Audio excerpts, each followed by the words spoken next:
현재 정부의 사회보장급여 적정성 확인조사가 시행되고 있는데요. 기초연금 수급자의 경우도 이 대상에 포함이 되어서 현재 내 재산과 소득이 올해 기초연금을 받기에 적합한지 조사가 진행이 됩니다. 따라서 만약 기초연금 적정성 조사에서 소득과 재산이 일정 수준 이상으로 판단되는 분들의 경우 기초연금의 중단, 탈락, 감액이 될 수가 있는데요. 빠르면 4월 25일에 적용이 되실 수도 있고 늦으면 5월 25일 또는 6월 25일에 적용이 될 수도 있습니다. 따라서 오늘은 올해 기초연금 적정성 조사에서 기초연금이 중단 또는 감액되는 이유 9가지를 설명드릴 텐데요. 그 전에 만약 기초연금의 중단, 탈락, 감액이 되었을 경우 대처하는 방법 5가지를 먼저 설명드리고 4월 25일부터 기초연금 중단, 감액되는 이유 설명드리겠습니다. 좋아요 한번 눌러주시고 바로 보러 가시죠. 일단 기초연금이 지급정지 또는 감액 등 처분이 있었을 때 대처하는 방법부터 말씀드릴 텐데요.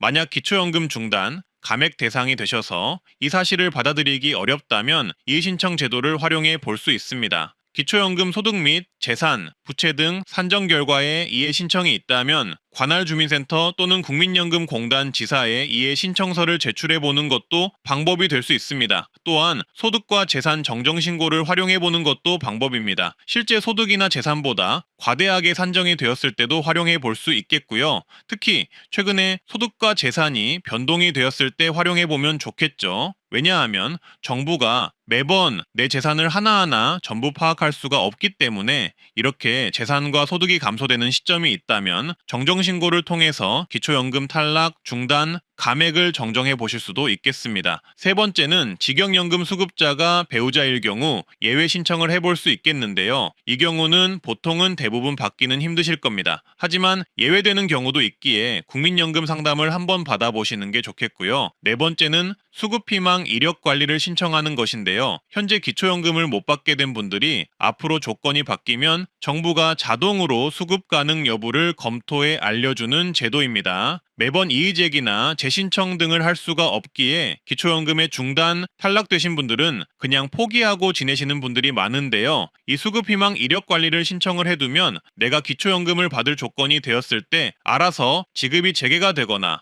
안내가 오기 때문에 꼭 신청을 해두시는 게 좋겠습니다. 신청은 주민센터에서 하시면 되고요. 그리고 가장 정확한 것은 상담센터를 활용하는 게 쉽고 정확한 방법인데요. 129번 보건복지부 상담센터나 1355 국민연금공단지사 상담센터를 활용해 보시길 바라겠습니다. 그리고 이어서 4월 25일부터 기초연금이 갑자기 중단, 탈락되는 이유 9가지를 말씀드리겠습니다.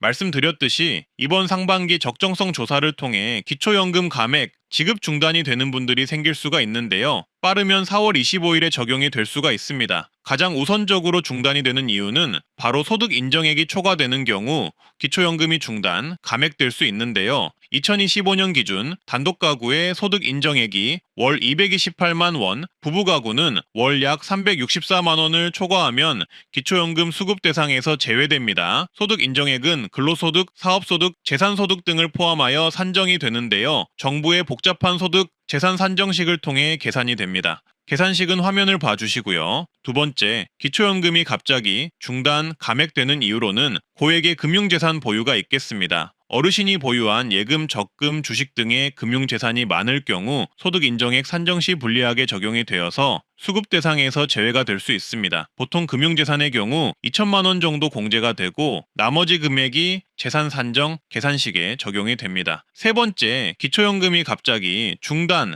감액이 되는 이유는 바로 고가의 부동산을 소유하고 있을 경우입니다. 만약 시가 표준액 기준으로 고가의 부동산을 보유하신 분들의 경우 재산을 기초연금 산정식에 대입해 봤을 때 부동산 공제액을 훨씬 상회하는 경우가 있을 수 있는데요. 갑자기 몇 년 사이에 집값이 너무 올라버렸거나 하시는 분들은 난감하실 수 있을 겁니다. 내 집이 고가의 집이라고 하더라도 그 동네에 오래 사셨다면 해당 집을 팔 수도 없고 해당 동네를 떠나실 수도 없으실 텐데요. 정부는 이런 부분을 감안해서 대도시, 중소도시, 농어촌 별로 지역별로 재산 공제를 해주고 있기도 합니다. 하지만 이보다 더 훨씬 더 많은 재산을 보유하신 분들의 경우나 최근 몇 년 사이 너무 집값이 올라버린 경우 해당 재산이 기초연금 산정에 반영이 되어서 기초연금이 중단 또는 감액이 될 수 있습니다. 네 번째, 기초연금이 갑자기 중단, 감액이 되는 이유는 바로 고급 자동차 및 회원권을 보유하는 경우입니다. 만약 차량가액이 4천만 원 이상이거나 고가의 골프, 콘도, 요트, 고급 헬스 회원권 등을 보유한 경우 해당 가액 전체가 소득 인정액에 포함되어서 기초연금이 중단될 수 있음을 알고 계시길 바라겠습니다. 그리고 다섯 번째, 기초연금이 갑자기 중단, 감액이 되는 이유는 무료 임차 소득 때문입니다. 무료 임차 소득은 본인 또는 배우자가 자녀 명의의 시가 표준액 6억 원 이상의 주택에 거주하는 경우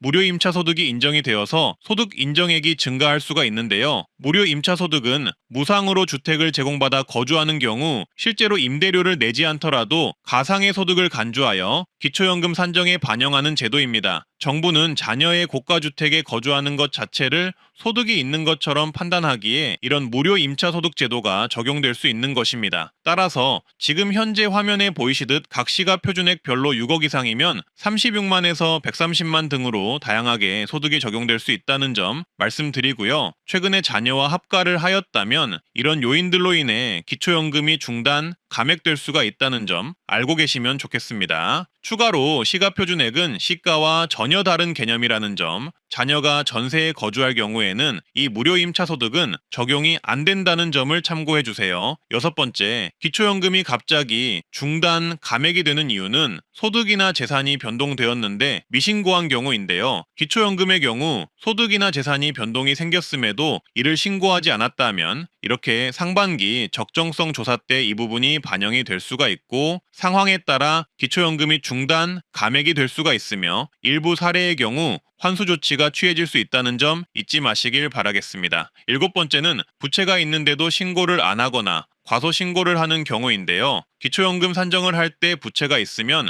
부채의 성격에 따라 다르게 적용이 될 수 있지만 부채는 기초연금 산정 계산식에서 내 소득과 재산을 차감을 해줄 수도 있는데요. 근데 이 부분을 인지하지 못해서 부채를 신고 안 하거나 과소 신고를 하는 경우 내 소득 인정액이 실제보다 높게 계산되어서 수급 대상에서 제외가 될 수 있습니다. 따라서 이 부채 부분을 꼭 꼼꼼히 확인하셔서 신고를 해주시고요. 여덟 번째는 이자 소득의 증가입니다.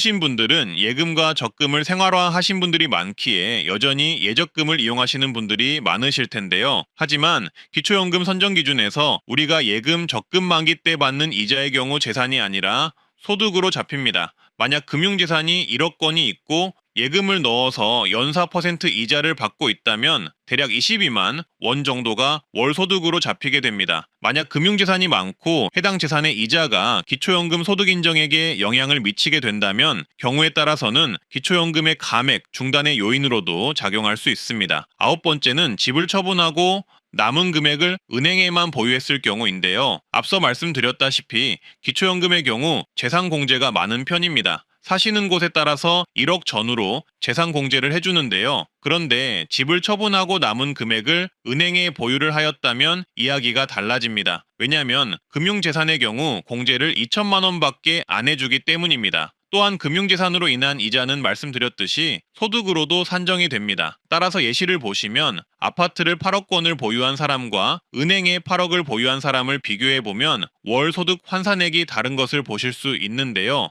아파트만 있는 분의 경우 같은 금액을 재산으로 보유하더라도 기초연금을 일부 수급할 수 있는 것으로 나오지만 은행 예금으로만 보유하신 분들의 경우 기초연금 수급 불가로 산정이 될 수가 있습니다. 따라서 이렇게 이사 등으로 은행에 현금이 늘었다면 기초연금 중단, 감액에 영향을 끼칠 수 있다는 점 참고해 주시면 되겠습니다. 오늘은 이렇게 4월 25일부터 기초연금이 중단, 감액이 되실 수 있는 분들을 9가지 유형으로 정리를 해봤는데요. 조금이나마 도움이 되셨으면 하고요. 앞으로도 이렇게 시니어에게 도움되는 트렌드 라디오가 되겠습니다. 주변에 공유 많이 해주시고요. 오늘도 건강하고 행복한 하루 되세요. 시청해 주셔서 감사합니다.